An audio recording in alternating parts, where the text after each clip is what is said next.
എല്ലാവർക്കും സ്വാഗതം. ഞാൻ നിങ്ങളുടെ സ്വന്തം കുട്ടിമാഷ്. കൂട്ടുകാർ ഓണപരീക്ഷയ്ക്ക് തയ്യാറെടുത്തുകൊണ്ടിരിക്കുകയായിരിക്കും അല്ലേ? 7ാം ക്ലാസ്സിലെ സാമൂഹ്യ ശാസ്ത്രത്തിൽ ഓണപരീക്ഷയുമായി ബന്ധപ്പെട്ട് ആകെ 4 പാഠങ്ങളാണ് ഉള്ളത്.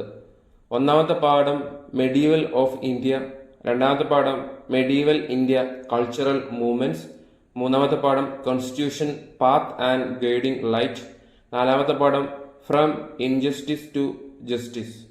അപ്പോൾ നമുക്ക് ഒന്നാമത്തെ പാഠത്തിലേക്ക് പോയാലോ? Medieval India. ഒന്നാമത്തെ ചോദ്യത്തിലേക്ക് പോയാലോ? Year of first battle of Panipat 1526. Name the battle that led the foundation of Mughal rule in India. First battle of Panipat. The most powerful ruler of the Mughal period. Akbar. Mughal സാമ്രാജ്യത്തിൽ ഏറ്റവും ശക്തനായ രാജാവ് ആരായിരുന്നു എന്നാണ്? അത് അക്ബറാണ്. List the Mughal rulers in the order of their ruling period. Babur, Humayun, Akbar, Jahangir, Shahjahan, Aurangzeb. Name the prominent rulers among those who held high positions in the royal court of Emperor Akbar. അക്ബറിന്റെ രാജകൊട്ടാരത്തിലെ ഏറ്റവും പ്രധാനികളുടെ പേരുകളാണ് ചോദിക്കുന്നത്. രാജ ടോഡർമ, രാജ മാൻസിംഗ്, രാജ ഭഗവൻ ദാസ്, ബീർബൽ. ആറാമത്തെ ചോദ്യം. The local religious scholars who investigated and adjudicated disputes were known as. The Quasi. Mughal city described by European historians as a more beautiful city than London. അതായത് ലണ്ടനേക്കാൾ മനോഹരമായ മുഗൾ സാമ്രാജ്യം ഏതാണെന്നാണ് ചോദിക്കുന്നത്. Fatehpur Sikri. Who was the prominent historian and advisor of Akbar during the Mughal period? Abdul Fasal. അക്ബറിന്റെ ഏറ്റവും പ്രധാനപ്പെട്ട ഒരു ഉപദേശകനായിരുന്നു Abdul Fazal. Capital city of Vijayanagara. Hampi. പത്താമത്തെ ചോദ്യം. How much can the Vijayanagara country be divided for administrative purpose? ഭരണത്തിന്റെ ആവശ്യമായിട്ട് 4 രീതിയിൽ വിജയനഗരം ഡിവൈഡ് ചെയ്തിട്ടുണ്ട്. ഭരിക്കാൻ വേണ്ടി 4 ഭാഗങ്ങളായിട്ട് ആ സ്ഥലങ്ങളെ ഡിവൈഡ് ചെയ്തിട്ടുണ്ട്. ആ 4 ഭാഗങ്ങൾ ഏതൊക്കെയാണെന്നാണ് ചോദിക്കുന്നത്. മണ്ഡലം, നാടു, സ്ഥല, ഗ്രാമ. ഭരിക്കാൻ എളുപ്പത്തിനായിട്ട് ഇങ്ങനെ 4 രീതിയിലാണ് വിജയനഗരത്തെ ഡിവൈഡ് ചെയ്തിരിക്കുന്നത് കേട്ടോ. കുട്ടിമാഷിന്റെ ഈ ചാനൽ സബ്സ്ക്രൈബ് ചെയ്യാൻ ആരെങ്കിലും ബാക്കിയുണ്ടെങ്കിൽ സബ്സ്ക്രൈബ് ചെയ്യുമല്ലോ അല്ലേ? ആ ബെല്ലൈക്കൺ കൂടി അമർത്താൻ മറക്കരുത്. Ruler who established Mughal rule in 1526. ആരാണത്? Babur. Akbar's vision of combining the good aspects of all religions. എല്ലാ മതങ്ങളെ ഒരുമിച്ച് കാണാനുള്ള അക്ബറിന്റെ ആ ഒരു ചിന്താഗതിനെ എന്ത് പേരിലാണ് വിളിക്കുന്നത്? Din i Ilahi. Who abolished the religious tax called jizya. Jizya എന്ന് പറഞ്ഞിട്ട് ടാക്സ് പണ്ട് മുഗൾ സാമ്രാജ്യത്തിൽ ഉണ്ടായിരുന്നു. അത് നിർത്തലാക്കിയത് ഏത് രാജാവാണ്, അല്ലെങ്കിൽ ഏത് മുഗൾ രാജാവാണെന്ന് ചോദിക്കുവാണെങ്കിൽ Akbar. Military system implemented by Akbar. Mansabdari. Who founded Vijayanagara? In 1336 CE, the brothers Arihara and Bukka. The most famous ruler of Vijayanagara ആരാണ്? അവിടുത്തെ ഏറ്റവും ഫേമസ് ആയിട്ടുള്ള കിങ് കൃഷ്ണ ദേവരായ. രണ്ടാമത്തെ പാഠമാണ് മെഡീവൽ ഇന്ത്യ കൾച്ചറൽ മൂവ്മെന്റ്സ്. ഒന്നാമത്തെ ചോദ്യത്തിലേക്ക് പോയാലോ? By what name were the devotees of Vishnu known? The Alvars. By what name were the devotees of Shiva known? നയനാർസ്. അതായത് വിഷ്ണുവിന്റെ പിന്തുടർച്ചക്കാർ അല്ലെങ്കിൽ വിഷ്ണു ഭക്തരെ വിളിക്കുന്നതാണ് അൽവാർസ്. അതുപോലെ ശിവഭക്തരെ വിളിക്കുന്നതാണ് Nayanars. Write down the characteristics of. മൂന്നാമത്തെ ചോദ്യം. Write down the characteristics of Bhakti movement in South India. Access to all irrespective of caste, love and submission to God, equal participation of women, deep devotion to the beloved deity.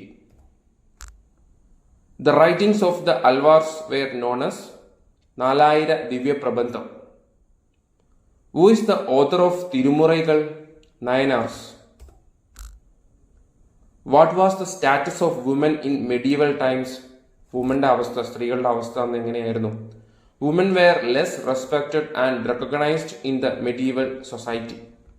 അതായത് സ്ത്രീകൾക്ക് അന്ന് വലിയ പ്രാധാന്യമൊന്നും ഇല്ലായിരുന്നു, ബഹുമാനമൊന്നും ഇല്ലായിരുന്നു. Name the prominent woman leaders who played an important role in the growth of Bhakti movement.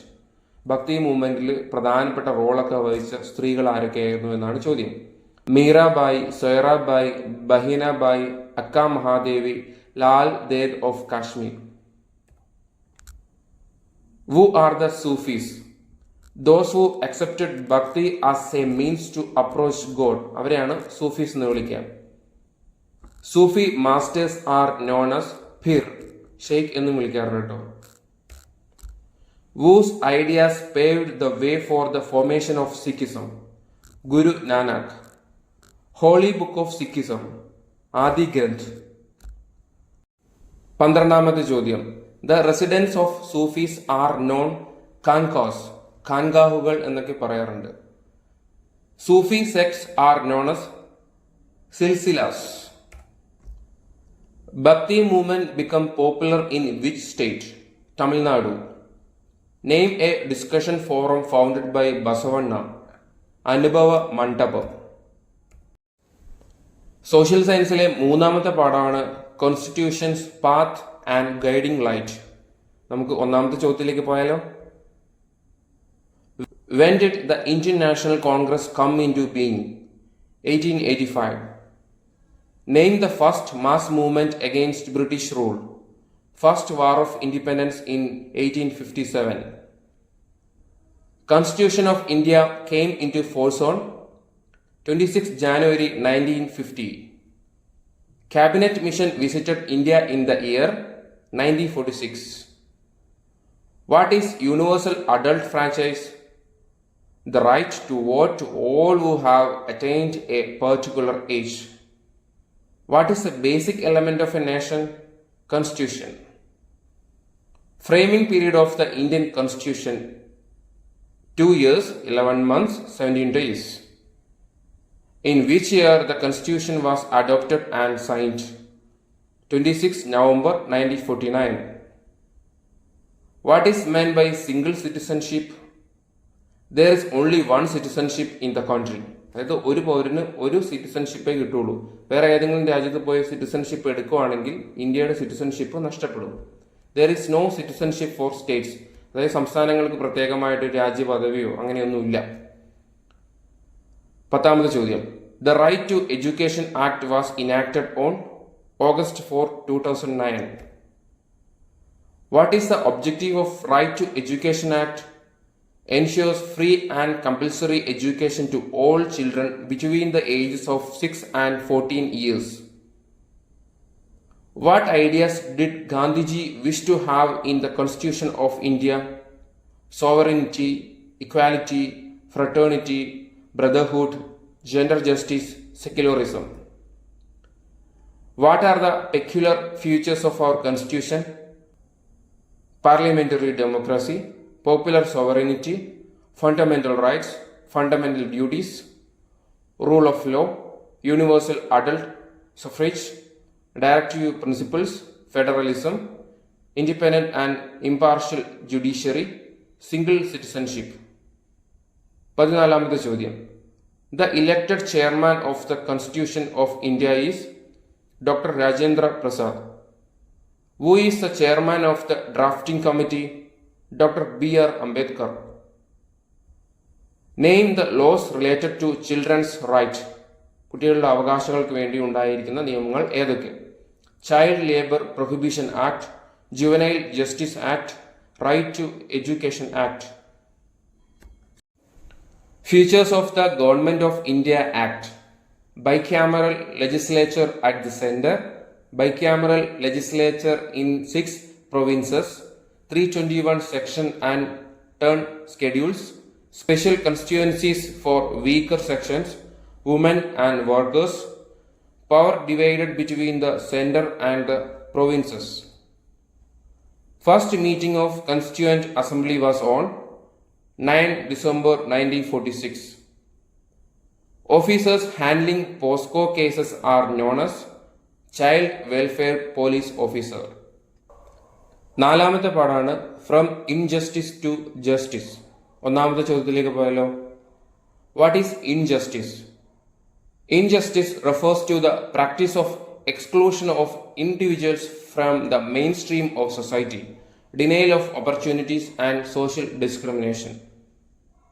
What is marginalization? What is marginalization? Marginalization is the process of excluding some groups from the places where they deserve equal consideration. Causes of marginalization.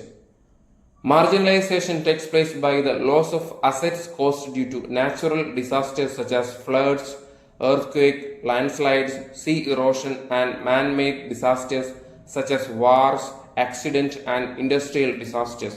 ഇതൊക്കെയാണ് മാർജിനലൈസേഷന് കാരണം, ഇത്തരത്തിലുള്ള ദുരന്തങ്ങളൊക്കെ. What is the social marginalisation? Exclusion of people from public spaces, denial of opportunities, and social discrimination. What is economic marginalization? Denied opportunities to earn employment and money despite having skills. What is political marginalization? They are denied the freedom to vote and the freedom to contest elections. ഏഴാമത്തെ ചോദ്യം. Who are the marginalized and discriminated groups in the society? അതായത് മാർജിനൈസ് ചെയ്യപ്പെട്ട, discriminate ചെയ്യപ്പെട്ട groups ആരൊക്കെയാണ് നമ്മുടെ സമൂഹത്തിൽ? Women, transgenders, Dalits, tribals, refugees, differently abled people, poverty-stricken people, ex-prisoners, etc. Make a note on Mahatma Ayyankali. Mahatma Ayyankali worked to provide equal educational opportunities to the deprived. Ayyankali fought for equal education for all irrespective of the caste. The greatness of Ayyankali is that he recognized education as a tool for social transformation. വിവിധ പാഠഭാഗങ്ങളുടെ മെറ്റീരിയലുകളും PDF-കളൊക്കെ ലഭിക്കുന്നതിനായിട്ട് ഒരു WhatsApp channel തുടങ്ങിയിട്ടുണ്ട്. ആ ചാനലിന്റെ link തൊട്ട് താഴെ ഡിസ്ക്രിപ്ഷനിൽ കൊടുത്തിട്ടുണ്ട്. താല്പര്യമുള്ളവർക്ക് ആ ചാനലിൽ ജോയിൻ ചെയ്യാവുന്നതാണ്.